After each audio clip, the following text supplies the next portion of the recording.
Hello and welcome to Mothership Gear. Today I'm joined by my friend Z, who's a drummer, and he recently started up a new home studio so he could track his drums at home. And you, Z, have been looking for the right tom mic, and you found it. It's the Electrovoice Cardinal. There's also a Raven, which you're telling me is the dynamic version. This is the condenser. So tell me, why did you wind up with the Electrovoice Cardinal, and what does it sound like to you when you're using it? Yeah, so they were actually gifted to me, which is a pretty cool gift to get. I don't know that I would use them on everything, but for what I'm using them for, which is like just this sort of like high responsive, picks up a lot of the shell of the drum in addition to the attack of the head. I think they've really been kind of plug and play for me, which is kind of what I need because I'm kind of dumb. So yeah, I plugged them in and I thought they just sounded great right away. And yeah, it was a heck of a gift to get. That's rad. Yeah. So like tonally, would you say they're pretty transparent? Do they add color to the toms? Do you notice that you're wanting to brighten up the mics or darken them a little bit when they come into your DAW? I think I think they're fairly transparent. My room currently is I have a moving blanket like pinned to my wall, so that's what kind of dampening agents I have in here so far. So my room's fairly reflective, and those mics kind of will pick up the very the doom-y sound of the toms. But what's nice is that they also kind of respond to whatever frontier medicine dampening I want to do, whether it's a paper towel or a towel or something like that. They seem to kind of hear what my ear hears when I dampen up like that, which is really nice. I don't have to fiddle too much with that or fight with them too much. That's awesome. Yeah, as I get older, I find myself trying to problem solve recordings in the engineering stage, more so in the mixing stage, where when I was young, I just loved to sit in my room and mix all day, even if it was unproductive. But now I think about recordings and I'm like, if I'm working on a record or working on something where I'm the engineer, I no longer am like, oh, I think I'll EQ it that way. Now I'm like, maybe I'll just retrack it, but maybe try this different mic or try this different technique. And it's fun for me. And I think like, as we get older and have access to more acoustic space to record in, it's fun to be able to nerd out about the engineering side of things a little bit more than maybe we could have as kids, in like our parents' garage or wherever we were. It's like, it's a fun component to like fix it at the source and maybe not have to do too much.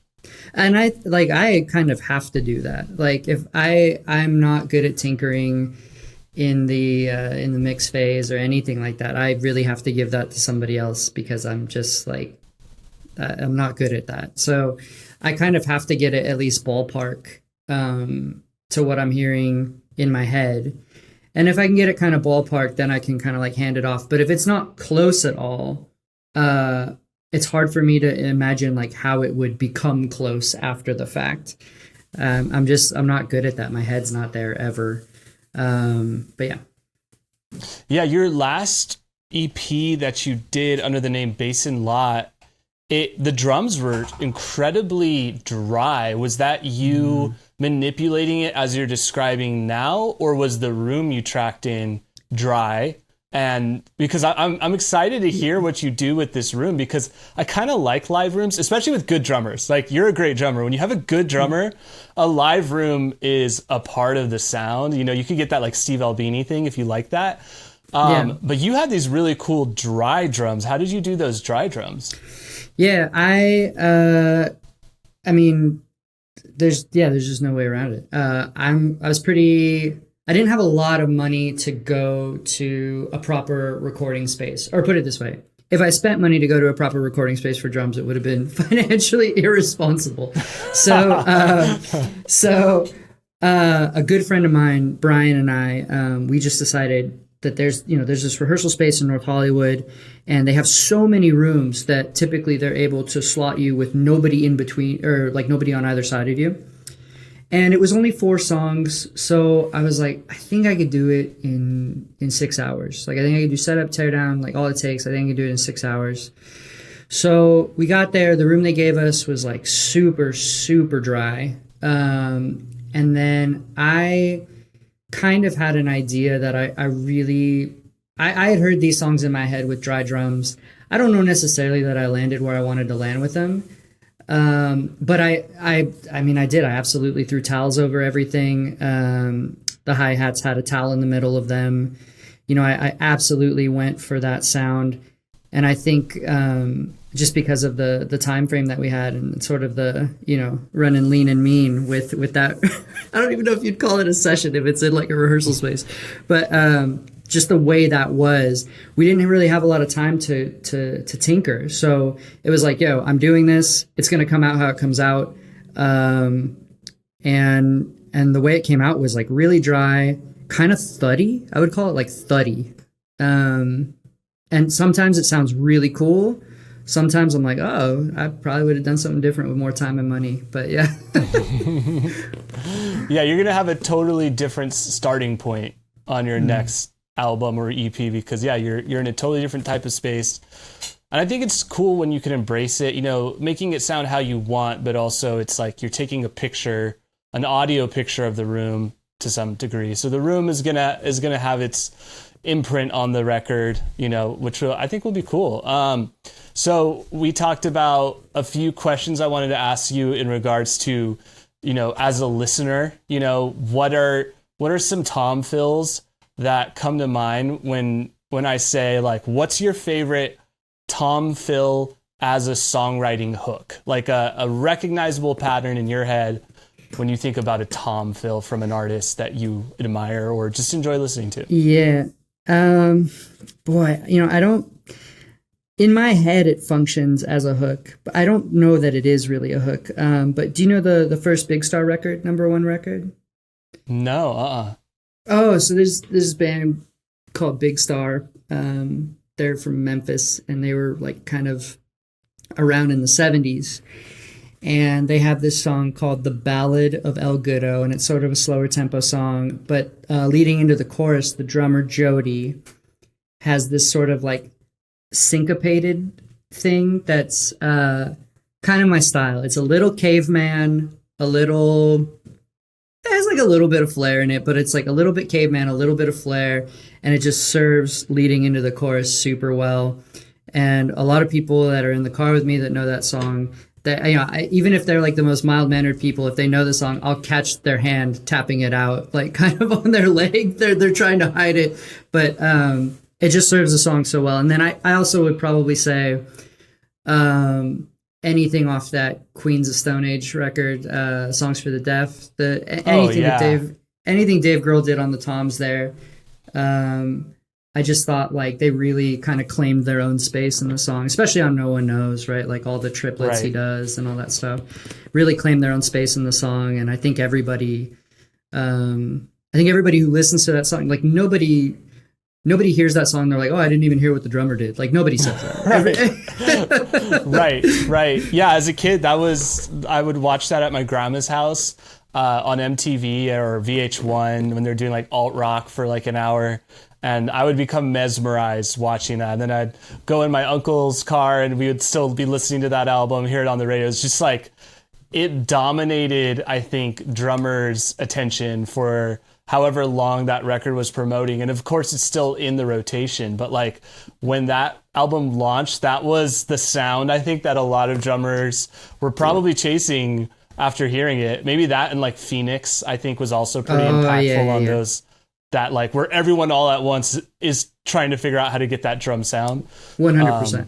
Yeah, absolutely. So what about toms? Like what are you using for your heads on your toms now? I've used pinstripe for quite a while, Remo pinstripes. I think now, like I've just gotten so used to them and the way my stick feels coming off of them. Or if I really bury my stick in it, just like if I don't even try and come back with the stick, like I know what it feels like. And that's addictive to me, to have that sensation of like when I'm going around the kit, I know how physically it will feel to come into a fill or to go out of a fill. So probably to my detriment, I haven't changed from pinstripes in I don't know how long, but I ran coated emperors for a while, smooth coated emperors for a minute. And I think with pinstripes, the thing, in addition to physically how my stick feels coming off of it, I got used to the idea of like, okay, I need it to sound this way that's not natural for a pinstripe. I know kind of what I need to do to it to get it there. And so I think like that whole cocktail, I don't really know that I'll ever deviate away from pinstripes at this point. Because I used to play pinstripes when I started, was that an era, or was that like, what was your introduction to them? How did you get them to even start with? Like, how did they become the head for you before playing them? Yeah, I played in a lot of hardcore punk bands.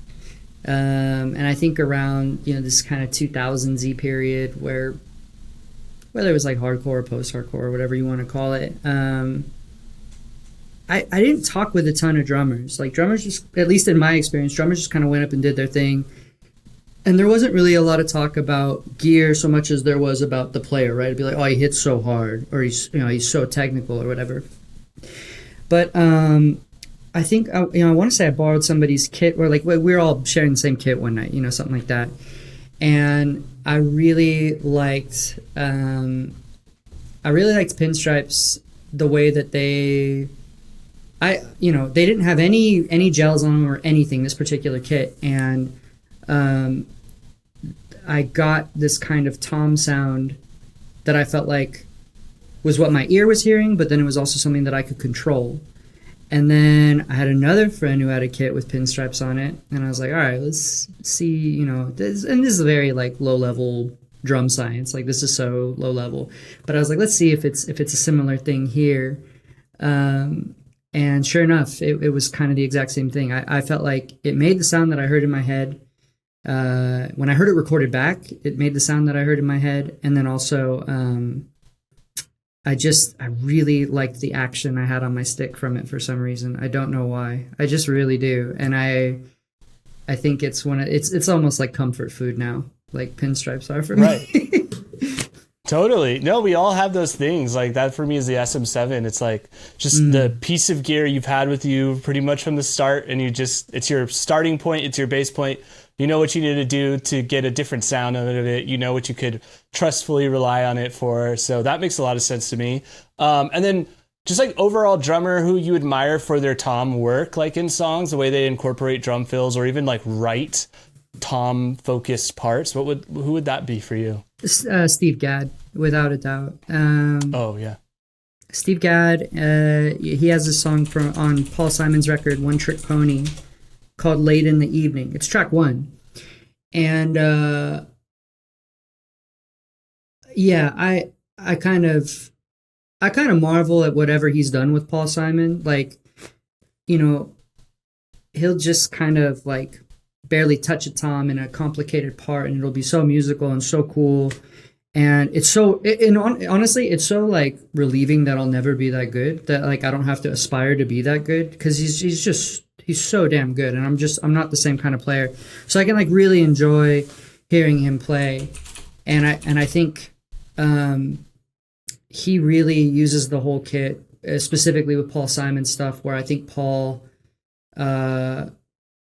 even though sometimes people say, oh, he's kind of a simple songwriter, I think he wanted to try a lot of sounds, and Steve Gadd was up for that and came up with so much cool stuff all over the kit, toms included. Yeah, that's a great choice for sure. Okay, then the other question I told you I wanted to ask was recording engineer who captures drum tones. Like, who's the engineer, or what's the record where when you're in your room and you're picturing, you're like, I wish I could grab this essence, Yeah. I'm almost positive he engineered it. He for sure he's listed as producer. Again, I would go back to either of the first two Big Star records. There's a guy named John Fry. He is, or gosh, I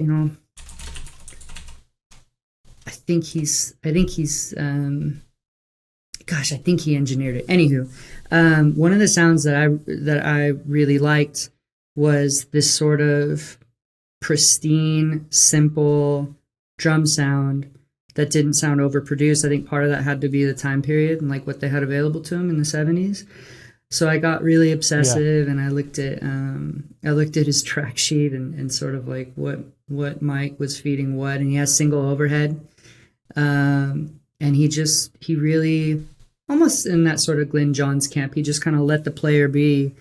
And I think part of that is Jody Stevens, the guy who played drums. I think another part of it is John Fry saying, like, let's have Jody sound like Jody. Let's have drums sound like drums.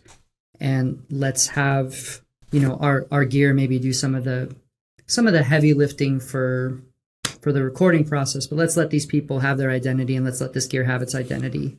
And I love that. I really do love that every time I hear it. That's great. No, you're giving me lots of albums to check out, which every day I'm walking away from somebody with like a list of albums that I've somehow missed out on. So I'm going to add the Steve Gadd and Paul Simon track you mentioned, and the Big Star record. I'll take a listen, and I'm sure I'll share my thoughts with you. Well, thanks for taking the time to chat about the Red Electrovoice and just recording toms at your place. So we'll share some audio files from your studio and your kit, so the audience can hear what we hear. And where can people follow along if they want to connect with you?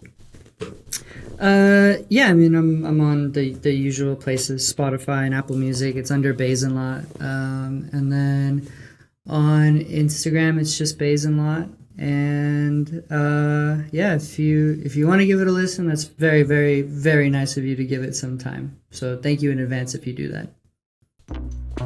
Dope. All right. Well, if you guys like this content, we have more drum episodes and other stuff on here related to music recording and all that. So subscribe, and tell us your favorite tom fill on a recording, and we will see you guys next time. Peace out. Later.